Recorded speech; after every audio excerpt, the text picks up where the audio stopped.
La République du Congo compte organiser le prochain sommet sur le climat à Brazzaville.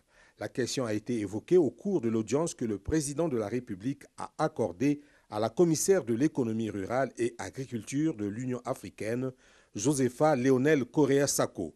La commissaire de l'Union africaine a voulu avoir du président congolais des orientations nécessaires à la mise en place de la stratégie continentale pour la conservation de la nature.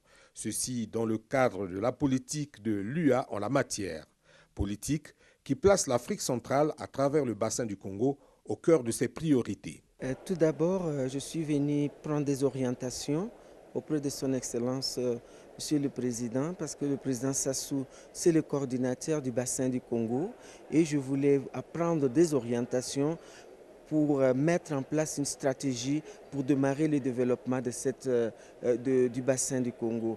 Nous pensons que c'est une initiative très bonne parce que si on doit préserver l'environnement, on commence par un programme, un projet pour voir si les populations qui vivent là peuvent améliorer les conditions de vie. L'année dernière, on a eu la planète One Planet à Paris avec le président Macron et on s'est dit que chaque année, on se rencontre et on met en place toutes les décisions que nous sommes convenus. Donc cette année, le président Sassou veut abriter cette conférence à Brazzaville. Donc la commission va travailler dans le sens de l'aboutissement de la conférence de One Planet. Donald Kaberuka, ancien président de la Banque africaine de développement, actuellement envoyé spécial de l'Union africaine pour les questions de financement, a parlé quant à lui de la résolution prise par les chefs d'État africains d'introduire une nouvelle taxe de 0,2% sur les importations dans la loi de finances des pays. Je me réjouis du fait que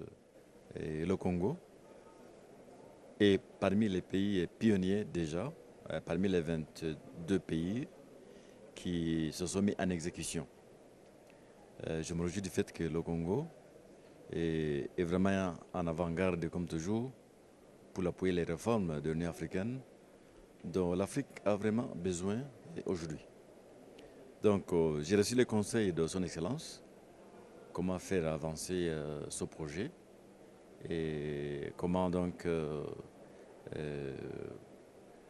et encourager d'autres pays de très rapidement, en les aidant sur le plan technique et juridique, de se joindre à nous et pour qu'enfin l'Union africaine s'autofinance, mais avant tout aussi qu'elle se réforme. La proposition d'introduire une nouvelle taxe sur les importations est confrontée à la réticence de certains pays membres. Mais pour Donald Kaberuka, les causes sont davantage politiques que techniques.